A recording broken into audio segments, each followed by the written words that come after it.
얼마 전에 제가 경찰서에 입회를 했던 적이 있었는데요. 저를 아는 척을 해주시는 거예요. 저를 어떻게 아시냐고, 저를 유튜브에서 보셨다고 하시더라고요. 와, 이제 현직 경찰분께서 제 유튜브를 봐주시는구나.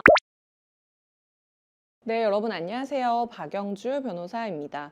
여러분, 오늘은 여러분들이 경찰 조사 받으러 가시기 전에 반드시 아셔야 하는 것들에 대해서 이야기를 해보려고 하는데요. 첫 번째로 고소장에 대한 정보 공개 청구는 반드시 하셔야 된다라는 건데요. 여러분들 아마 수사관님으로부터 전화를 받으시는 거에서 시작이 되실 건데요. 수사관님이 전화하셔서 이제 조사 일정을 잡으려고 연락을 하실 거예요. 그러면서 이제 어떤 사건으로 조사를 하려고 한다 정도는 얘기를 해주시는데 정확하게는 얘기를 해주지 않습니다. 여러분들, 우리가 고소가 되면 고소장도 볼 수 있고 경찰이 어떤 증거를 가지고 있는지, 어떤 혐의로 나를 조사하는 건지 당연히 내가 알 수 있는 권리가 있는 거 아니야? 이렇게 생각을 하실 수가 있는데요. 재판은 그래요. 재판은 피고인이 모든 증거, 나에게 유죄를 선고할 수 있는 모든 증거를 검사한테 제출하도록, 그걸 내가 받아보고 증거에 동의를 하는지 아닌지, 증인 누가 거짓말 한다 안 한다, 이런 나의 입장을 전부 다 밝힐 수 있는 게 재판인데요. 수사는 그렇지 않습니다. 수사 과정은 이 재판을 위해서 필요한 증거를 수사기관이 수집을 하는 단계이기 때문에 수사는 원칙이 공개가 아니고 비공개입니다. 그래서 수사의 필요성 때문에 어떤 내용을 숨기려고 한다면 수사관은 얼마든지 숨길 수가 있습니다. 그렇지 않으면 물론 나야 조금 억울한 입장에서 조사를 받는 경우가 생기신다 할지라도 정말 나쁜 짓을 한 나쁜 놈들을 또 수사관님이 잡으셔야 되잖아요. 그런데 수사관님이 나쁜 놈을 잡으면서 모든 정보를 공개한다면은 당연히 범인을 잡는데 어려움이 있으실 수 있겠죠. 그래서 모든 정보가 공개가 되지 않아요. 근데 내가 어떤 내용으로 조사를 받는지도 모르는 상태에서 조사를 받으러 가면 그냥 당황해서 말이 헛나올 수도 있고, 혹은 나한테 불리한 내용을 그냥 내뱉을 수도 있고, 여러 가지 예측하지 못한 변수가 있을 수 있기 때문에 여러분들이 수사관님의 전화를 받으시면은 바로 저 언제 조사 받으러 갈게요 라고 하시는 것보다는 제가 먼저 고소장을 보고 싶어서요, 고소장 정보공개 신청하고 그 내용 확인한 다음에 조사 받으면 안 될까요? 이렇게 말을 하셔도 되고, 혹은 지금 당장 바빠서 조사가 어려워서 제가 한 1, 2주 정도 있다가 조사 받으러 가도 될까요? 하고 밀어 놓으셔도 되거든요. 그거는 임의 수사이기 때문에 수사관님이 무조건 오늘 와라, 내일 와라 하실 수가 없어요. 그래서 여러분들이 우선은 첫 번째로 조사가 시작이 됐다라는 연락을 받으시면 바로 조사를 받으시러 가는 것보다는 고소장에 대한 정보공개 신청을 하셔서 그 내용을 확인을 하고, 그 다음에 내가 어떤 부분이 억울하고 어떻게 전략을 세울 건지를 판단을 하셔서 조사를 받으러 가시는 게 중요하다라는 거를 말씀을 드리고 싶고요. 고소장도 여러분들이 전부 다 보실 수 있는 건 아니에요. 그래서 수사관님이 생각을 했을 때 개인정보라든지 혹은 수사의 필요성을 위해서 일부분은 비공개 결정을 내릴 수가 있기 때문에 그 부분에 한해서만 보실 수가 있다라는 거를 참고를 하시는 게 좋습니다. 여러분들, 수사에서는 진술이 신뢰할 수 있는지 없는지를 수사관님들이 굉장히 중요하게 보시는데요. 신뢰할 수 있는지 없는지를 어떻게 판단할까요? 당연히 이 사람이 말이 이랬다 저랬다 하면 믿기가 어렵겠죠. 거짓말하는 사람들이 원래 말이 바뀌잖아요. 그래서 내가 경찰 첫 조사 때 했던 말을 나중에 두 번째, 세 번째 가서 바꾸고 싶다. 물론 바꾸실 수는 있습니다. 그렇지만 수사관님이 그거를 말이 계속 바뀐다라고 판단이 드시면은 잘 신뢰하지는 않으시겠죠. 그런 면에 있어서도 경찰 첫 조사는 정말 중요합니다. 두 번째로 여러분들이 수사관님하고 연락을 하실 때 주의할 점을 말씀을 드릴게요. 수사관님이 수사를 하신다고 하면 지금부터 피신 조사를 시작하겠습니다 하고 진술 거부권 고지해 주시고 변호인 조력권 고지해 주시고 이렇게 하면서 이제 정식 조사가 시작이 되잖아요. 여러분들은 이것만 증거가 되고 이것만 조사라고 생각을 하시는 경우가 많은데요. 그렇지 않습니다. 여러분들 수사관님하고 전화 통화하는 거, 거기에서 좀 유의미한 내용이 나왔다고 하면은 수사관님들이 수사 보고서를 통해서 지금 피의자가 이러이렇다고 진술을 했다 라고 수사복을 올리시거든요. 그게 나중에 재판에 다 증거로 제출이 되고요. 네, 수사관님하고 정식 조사를 하기에 앞서서 오늘 추운데 고생하셨다. 어떻게 오셨어요? 이렇게 사담을 조금 하다가 조사를 들어가는 경우가 있어요. 근데 이때는 이제 편하니까 근데 이거 인정하시는 거예요? 뭐 제가 봤을 때는 혐의 인정하시는 게 나을 것 같은데 뭐 이런 식으로 사건에 대한 얘기를 조금 하시거든요. 근데 그때 내가 어떤 말을 던지면은 수사관님들이 그걸 다 기억을 하고 계세요. 그래서 정식 조사가 됐을 때 그때 했던 말하고 다른 이야기를 하면은 수사관님은 근데 아까 이렇게 얘기하신 거하고 다른데 왜 말이 바뀌셨죠? 하고 질문을 하십니다. 그래서 여러분들이 수사관님하고 전화 통화를 하는 그때부터 이 모든 내용은 증거가 될 수 있다라는 거를 생각을 하시면서 조사에 임하셔야 돼요. 수사관님이 조사를 할 때 친절하게 하시지는 않거든요. 당연히 이제 나만 생각하는 게 아니라 이제 범죄자들도 잡으셔야 되는 분들이기 때문에 공정한 입장에서 수사를 해야 돼서 친절하시기보다는 좀 객관적인 입장에서 조사를 하시는 편이라 마음이 상하는 경우도 생깁니다. 그러면은 이제 수사관님이 마음을 달래주려고 조사를 잠깐 중단을 하고 뭐 커피 한 잔 하시겠어요? 한다거나 밖에 나가서 좀 담배를 같이 피우고 오신다거나 이런 경우가 있단 말이죠. 담배를 피러 가면은 사람이 이렇게 마음이 좀 편해지나 봐요. 그 사건에 대한 이야기도 하면서 수사관님이 슬쩍 근데 뭐 이거 맞지 않아요? 제 생각에는 뭐 이거 맞는 것 같은데 뭐 이렇게 얘기하면 아니 뭐 예, 뭐 이런 식으로 이렇게 인정을 한다거나 이런 식의 유도신문에 또 걸리시는 경우가 있는데요. 잠깐 중간에 쉬는 시간이라든지 담배 피는 시간이라든지 이럴 때 하는 얘기도 모두 증거가 될 수 있다라는 거예요. 그러니까 조심을 하셔야겠죠. 세 번째로는 일부러 겁을 주거나 유도신문을 하는 경우도 있다라는 겁니다.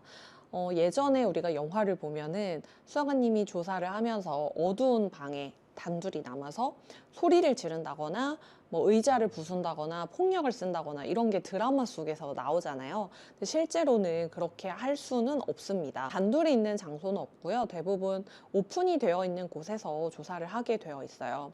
영상 녹화 같은 걸 할 때는 단둘이 있을 수는 있는데 그럴 때에도 다른 수사관님이 같이 들어와가지고 혹시나 불법적으로 조사가 이루어지는지를 감시를 하기 때문에 요즘에는 그런 일 없어요. 그리고 이제 어두운 밀실 같은 데는 없습니다. 그렇지만 그런 오픈된 공간이라고 한다 하더라도 기본적으로 우리가 갔을 때 경찰서라는 공간이 주는 위압감이라는 게 있고 수사관님들이 그렇게 막 기가 약하신 분들이 아니에요. 굉장히 범죄자들을 오랜 기간 동안 수사를 하고 그분들을 대하는 경험이 많으신 분들이기 때문에 기가 굉장히 세시고요. 그래서 일반적으로 가면은 아무것도 안 했는데 우리가 겁을 먹게 되는 경우도 있고 수사관님들이 수사 기법의 일환으로 겁을 주시는 경우도 있고 유도신문을 하면서 대답을 이끌어내려고 하는 그런 경우도 있어요. 그런 경우도 있는데요. 한 건의 사건으로 이제 조사가 시작이 됐는데 수사관님이 다른 미제 사건들도 이 사람이 했다라는 심증이 드는 거예요. 그렇지만 뭐 심증만 있을 뿐 물증은 없는 그런 상황에서 조사하시는 수사관님이 있으시고요. 옆에서 이렇게 바람을 잡으시는 다른 뭐 팀장님 이런 수사관님들이 있으신 경우가 있어요. 그래서 옆에서 얘 뭐 걔 아니야? 하면서 막 우리한테 직접 말을 거는 건 아닌데 경찰들끼리 이야기하는 척하면서 이 피해자분이 듣게끔 그래서 이제 겁을 먹게끔 하는 거죠. 다른 사건도 조사해 뭐 이런 식으로 하시는 거 있잖아요. 그러면 일반적으로는 좀 겁을 먹는 상황이 생길 수가 있다. 그리고 예전에 그런 경우도 있었어요. 일반 교통사고 사건이었어요. 이 분들은 이제 뭐 전과도 없고 정말 단순한 교통사고라고 생각을 하시고 변호사를 선임하지 않고 조사를 받으러 가셨는데 수사관님은 그거를 보복운전이라고 생각을 하신 거예요. 그래서 내가 이거 CCTV랑 다 봤는데 내가 보복운전 사건 많이 했다. 이거 내가 봤을 때 보복운전이다. 이렇게 유도신문을 하시면서 인정하라는 취지로 얘기를 하셨는데 이분들은 그게 억울했던 거죠. 근데 나중에 조사를 다 받고 나서 피해자 신문 조서의 내용을 확인을 하는데 너무 자기들이 한 내용하고 다르게 쓰여 있는 것 같다라는 생각이 들었던 거예요. 그래서 이분들이 좀 현명하셨던 게 마지막에 피신 조서에 도장을 찍지 않고 그냥 나오셨어요. 그러면 증거로 쓸 수는 없거든요. 그 이후에 변호사 사무실 상담을 하시고 저하고 같이 갔어요. 그래서 저하고 다시 조사 일정을 잡아서 가시니까 수사관님도 이제 수사 기법 중에 일부로 하신 건데 오해가 생겼던 것 같으니까 더 조심스러우셨겠죠. 그리고 저하고 이야기를 나누고 우리가 이제 조서 내용을 먼저 확인을 한 다음에 실제로 말한 거하고 다른 내용이 있으면은 그 부분에 한해서 다시 이제 조사를 받는 방법으로 진행을 하자라고 해서 사실은 우리가 보복운전이 아닌데 수사관님께서 이렇게 말씀하신 취지가 마치 보복운전처럼 인정이 될 것 같은 우려가 있어서 이렇게 변호사를 선임을 해서 오게 됐고 이런 방향을 좀 참고를 해서 조사를 해주셨으면 좋겠다. 그리고 우리가 보복운전이 아닌 이유는 이런 게 있으니까 라고 잘 설명을 해가지고 조사를 잘 마쳤던 적이 있거든요.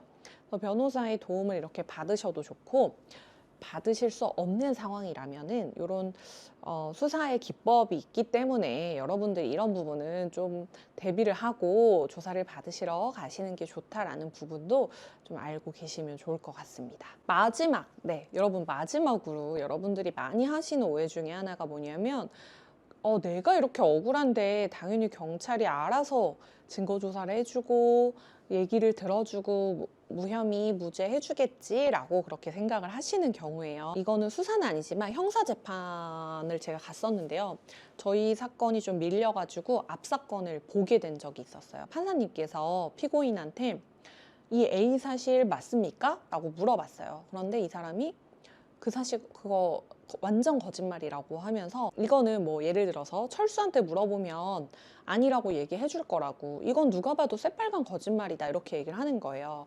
그래서 이제 판사님께서 만약에 그렇게 생각을 하시면은 증인 신청을 하거나 증거를 제출하셔야 된다라고 이야기를 했더니 철수가 내가 연락을 하면은 연락을 안 받는다 이렇게 얘기를 하면서 판사님께서 철수한테 전화해서 물어보면 되는 거 아니냐고 그 검사님께서 가서 진술 받아오시면 되는 거 아니냐 이렇게 얘기를 한 거예요. 근데 피고인이 뭔가 이렇게 대드는 의도는 아니고 정말 법적으로 무지해서 그런 이야기를 했던 것 같은데 판사님께서 그 얘기를 듣고 한 5초 정도 이렇게 가만히 있으시더니 그런데 피고인 지금 이 재판은 우리나라 국민들의 소중한 세금으로 진행이 되고 있는 재판인 거 알고 있냐 하시면서 우리가 이 세금은 당신의 재판에 이런 식으로 쓰라고 아니다라고 하면서 제가 무슨 말 하는지 이해가 안 되면은 주변의 법조인의 도움을 좀 받아가지고 당신에게 유리할 수 있는 방향으로 진행을 하거나 그 말의 취지는 뭐냐면요. 판사님은 당연히 제출되어 있는 증거 외에는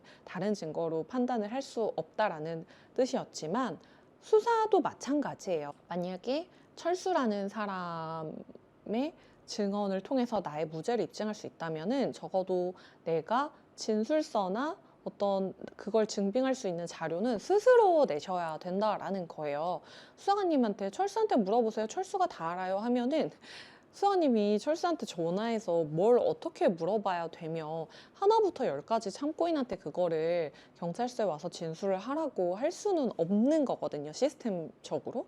그리고 이제 업무 강도 면에서도 수사관님들이 가지고 있는 사건 수가 굉장히 많습니다. 그래서 한 사건에 많은 시간을 투자를 해서 조사를 하실 수가 없어요.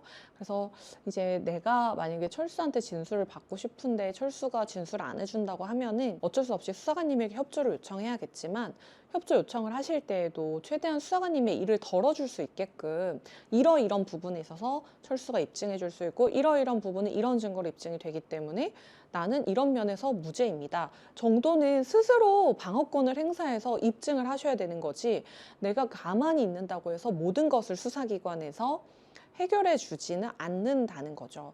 그리고 제가 정말 솔직하게 얘기를 하자면요. 경찰관도 공무원이잖아요. 일을 하시는 게 얼마나 일이 많고 힘드시겠어요. 민원인 상대도 많이 하셔야 되고 결국에는 수사관님이 일을 편하게 하실 수 있도록 내가 내 사건에서 나한테 유리한 증거를 많이 던져줘야 되는 거거든요. 고소인의 입장에서 마찬가지입니다. 내가 고소를 해놓고 증거는 없는데요. 수사관님이 알아서 찾아주세요 하면은 현실적으로 그건 불가능한 얘기예요. 내가 고소를 하면서 수사관님 이거 유죄고요. 유죄에 대한 증거로 이거 이렇게 있어요 하면 수사관님이 그 일을 빠르게 처리하실 수 있겠죠. 그러면은 보다 정확하게 효율적으로 일을 처리하실 수 있는 거예요. 그 수사관님하고 내가 파트너가 되는 거지, 수사관님에게 내가 일을 던져주는 당사자가 돼서는 안 된다는 거죠. 그렇기 때문에 변호사의 도움이 필요한 거고, 변호사가 없으면 내가 개인적으로 뛰어다니면서 증거를 수집해서 수사관님한테 주셔야 되는 거거든요. 수사관님과 나의 역할 분담에 대해서 잘못 이해를 하시고, 혹은 이제 뭐 드라마는 재미를 위해서 경찰이 다 찾아 나서고 뭐 이런 식으로 그림을 그리지만, 실제로는 그렇지 않기 때문에 내가 넋놓고 있으면은 나한테 불리한 증거만 수집이 돼서 나한테 불리한 결과가 나올 수도 있다라는 부분을 인지하시고, 적극적으로 내가 나한테 유리한 증거를 수집을 하셔야 된다는 점을 마지막으로 여러분들에게 말씀을 드리고 싶습니다. 오늘 이 영상 말고도 경찰 조사 관련된 저의 영상이 있으니까 참고하셔가지고 경찰 조사 잘 받으시길 바라겠습니다.